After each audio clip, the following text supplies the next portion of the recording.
ये हरकत कर गया कि भी लाल किले पे जो झंडा फहराने वाली है, ये हरकत किसने की? जो आदमी ट्रैक्टर पे बैठ के लाइव कर रहा था और वीडियो बना रहा था, लाल किले के ऊपर लाइव करके वीडियो बना रहा था, उसके पास जब किसान पहुंचे हैं, जब उसे सवाल करने शुरू किए हैं, सवाल करने जैसे उससे शुरू किए, तो फिर वो भाग्या क्यों भाई? भाग्या क्यों? वो वहां से भाग के क्यों खड़ा हो गया?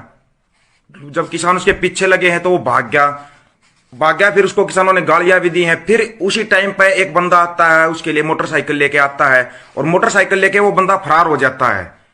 ध्यान से सुन लेना एक एक बात को, बाद में जिसके भी सवाल है अपने सवाल कर लेना, बिल्कुल हर एक सवाल का जवाब दिया जाएगा। वो मोटरसाइकिल लेके वो बंदा वहां से फरार हो जाता है भाई। उस उधर जो उसके खड़े थे वहां पे जो, और फिर वही बंदा जब मोदी के साथ होता है या किसी फिल्म स्टार के साथ होता, धर्मेंद्र हो, सनी देओल हो, कोई भी उनके साथ फोटो खिंचवाता है, तब तो भाई वो बंदा पगड़ी नहीं पहनता, कोई पगड़ी नहीं उसके सिर पे, कुछ नहीं है, कोई पगड़ी नहीं, कुछ नहीं, वो फोटो खिंचवाता है। और जब वो बंदा किसानों के बीच में आता है तो वो बंदा पगड़ी पहन के आता है, पूरा प्रॉपर जो सरदारों वाली ड्रेस होती है वो पहन के आता है और किसानों के बीच में आता है दिखाने के लिए कि मैं भी किसानों के साथ हूं। फोटो खिंचवाते टाइम पे फिल्म स्टार के साथ या नेताओं के साथ फोटो खिंचवाता, ध्यान से देख लेना उसके सिर पे कोई पगड़ी नहीं मिलेगी, कुछ नहीं मिलेगा। इसका सीधा सा असर क्या होता है? अगर भाई कहीं पर उसकी इमेज बने तो उसकी इमेज बने, और जब किसानों के बीच में पगड़ी पहन के आता है, डैमेज अगर कुछ हो तो वो किसानों का डैमेज हो। अगर वो कोई गलत हरकत करता है, कहीं पे झंडा लगाता है, कुछ करता है, डैमेज होगा तो वो किसानों का डैमेज होगा, क्योंकि सबकी नजर थी, पूरी दुनिया की नजर थी। किसानों ने जो परेड करने के लिए बोला था ना, पूरी दुनिया की नजर थी इस परेड के ऊपर, और सरकार तो चाहती ही थी इसको खराब करना, इसको डाइवर्ट करना। जो भी था वो दीप सिद्धू या को जो बोल रहे हो, वो रात को आता है अचानक से, सिंगू बॉर्डर पे आता है, स्टेज के ऊपर कब्जा करता है, लोगों को भड़काता है, भड़काऊ भाषण देता है कि नेताओं का बहिष्कार कर दो, जो किसान नेता बनाए हुए हैं उनका बहिष्कार करो, हम नहीं मानते उनको। भाई ऐसा एक परिवार को संभालना भी मुश्किल है आज के टाइम पे, और जो वहां पर लाखों करोड़ों में भीड़ थी उसको कोई संभाल के दिखा दो, संभाल के दिखाओ उस भीड़ को। इस चीज की जांच होनी चाहिए। दूसरी बात, जब वहां पर बोला गया था सुबह 8 बजे न्यूज आ गई थी, तब तक तो सबके सोशल मीडिया चल रही थी, फोन चले, सब कुछ चल रहा था। 8 बजे न्यूज आ गई थी कि कुछ उपद्रवी घुस चुके हैं किसानों के बीच में और वो बैरिकेड तोड़ रहे हैं। ये न्यूज आ गई थी सुबह 8 बजे। एक एक चीज को ध्यान से देखो और आपको पता चल जाएगा। 8 बजे न्यूज में आया कि सिंगू बॉर्डर पे बैरिकेड तोड़ के अंदर घुसा जा रहा है, कुछ उपद्रवी घुस चुके हैं किसानों के बीच में। तब कोई हरकत नहीं हुई। शाम को 7 बजे तक, कोई 7 बजे होती है गृह मंत्री के घर पर मीटिंग होती है।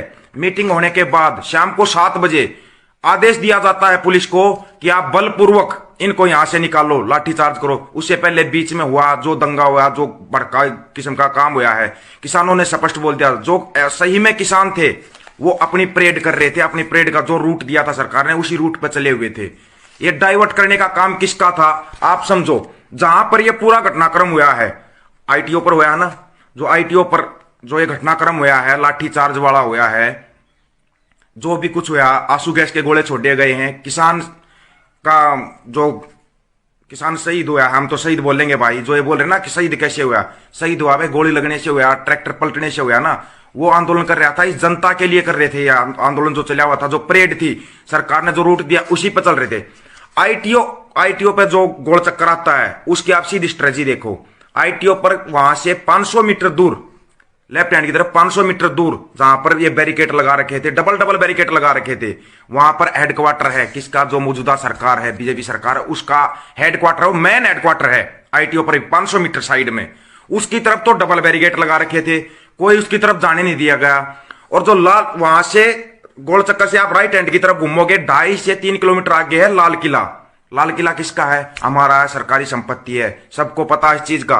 वो अपनी सरकारी संपत्ति है, वो हमारा है लाल किला, किसी सरकार का उसका नहीं है, आम जनता का है वो लाल किला, सबके लिए है, वो सबके लिए है वो लाल किला। उस लाल किले की तरफ उन्होंने उसको खोल दिया, गेटो खोल दिया। किसकी साजिश थी ये? कौन इस साजिश को रचना चाह रहा था? कौन डाइवर्ट कर रहा था किसानों के रूट को? बीच बीच में रोका गया है, ट्रैक्टरों में सुए मारे गए हैं।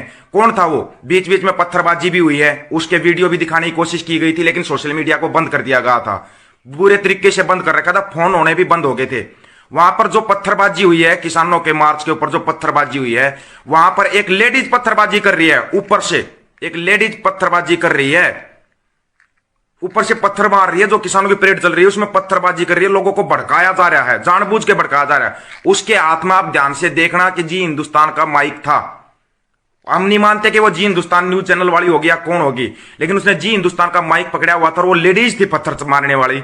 उसकी तरफ किसी का ध्यान गया या उसको किसी ने दिखाने की कोशिश की? जो ऊपर से पुल के ऊपर से जो पत्थर मार रही थी, जो ये घटना हुई है जहां पे आईटी ऑफिस के पास ऊपर से पत्थर मारे जा रहे थे, पत्थर फेंके जा रहे हैं, आंसू गैस के गोले चलाए जा रहे हैं, गोली लगी उस किसान को, उसको वहीं पर रोक दिया गया। ये सभी की सभी साजिश क्या थी?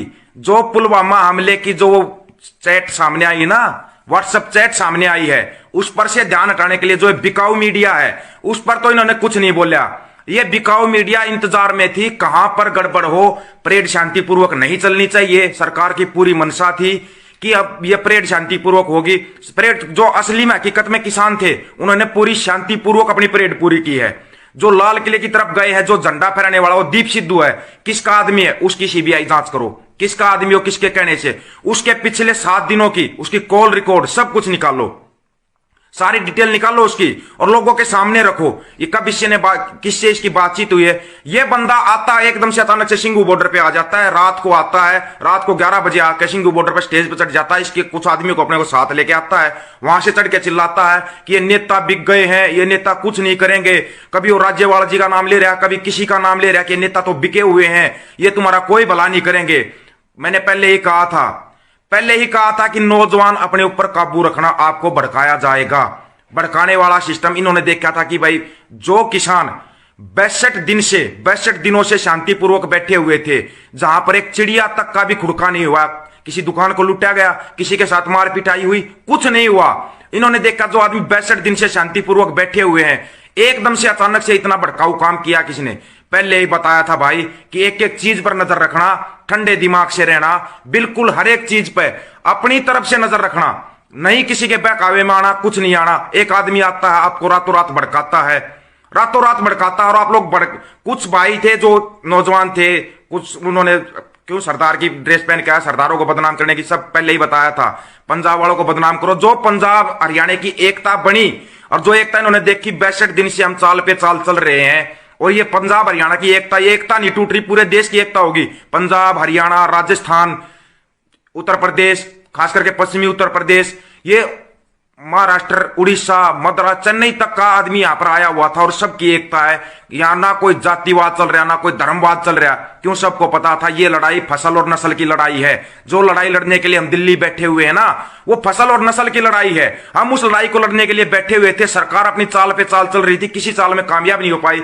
पहले उन्होंने दूसरा रूट दिया, फिर उन्होंने रूट बदली किया, वो रूट भी मान लिया इनका कि हम ये रूट भी ले लेंगे, उस रूट को भी मान लिया। तो इन्होंने देखा है कि शांतिपूर्वक है, ये अपनी शांति से अपना पूरा काम करेंगे, क्योंकि शांति से बड़ा, मैंने पहले बताया था, शांतिपूर्वक और सबसे बड़ी चीज अनुशासन में रहना। अनुशासन में रहते हुए हम अपना पूरा काम करेंगे। सरकार झुक नहीं, सरकार डर चुकी थी। ये सरकार का डर बोल रहा है, जो रात में आकर स्टेज पर कब्जा किया गया है, उधर में जो लाठीचार्ज, आंसू गैस के गोले छोड़े गए हैं, यहां से साफ तौर से जाहिर था कि ये सरकार की डरी हुई सरकार ने साजिश की थी। इसलिए सभी से एक अपील है, मेरे भाई हर चीज पर अपनी नजर रखो। पहले ही बताया था मैंने, पहले वीडियो में बोल दिया था कि जो यहां पर 50 लाख 1 करोड़ आदमी है, वो सभी के सभी नेता है। अपना दिमाग लगाना, किसी एक आदमी का दिमाग नहीं चलेगा, किसी एक आदमी का दिमाग नहीं चल पाएगा। मेरे भाई पहले ही सबको बताया था, शांतिपूर्वक रहना, मत किसी की बातों में आना, नहीं किसी के बहकावे में आना। जब तक आप शांतिपूर्वक रहोगे आपको कोई नहीं तोड़ सकता। भाई सबके पास दिमाग है, सब अपने दिमाग से लगे हुए थे। इतने आदमी है जो ये भाई नहीं संभाल पाते। आपको पहले ही बताया था कि योगदान सभी को देना है, सभी को पता है ये हमारा आंदोलन है, सबका जन आंदोलन है। ये हर एक बच्चे से लेके बूढ़ा तक इस आंदोलन का जिम्मेवार है। पहले ही बताया था, आप लोगों को बताया था, ठंडे दिमाग से रहना। ना तो वो जो 40 नेता हमने बना के बिठाए वो नहीं संभाल पाएंगे इतनी बड़ी भीड़ को। भाई आगे चलेगा, जब चलेगा तो कोई कहीं जा रहा, कोई कहीं जा रहा। एक एक आदमी पर नजर नहीं रखी जाती भाई, इतना कोई बड़ा नहीं था कि एक एक आदमी पर नजर रख सके। पहले ही बताया था सरकार साजिश करेगी, साजिश का शिकार नहीं होना, नहीं होना, नहीं होना।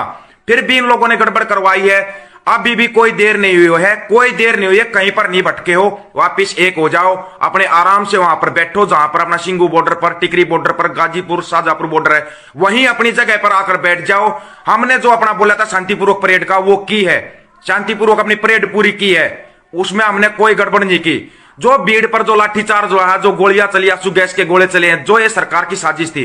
अरे जब दिल्ली में जब ट्रैक्टर का पहला जत्था घुसा है, दिल्ली वालों ने स्वागत किया है, स्वागत किया दिल्ली की जनता ने, पुलिस वालों ने स्वागत किया है। क्यों? क्योंकि हर ट्रैक्टर के ऊपर तिरंगा झंडा लगा हुआ था। सभी से अपील है मेरे भाई, सबसे हाथ जोड़ के अपील है, किसी की बहकावे में, किसी की बातों में मत आओ आप।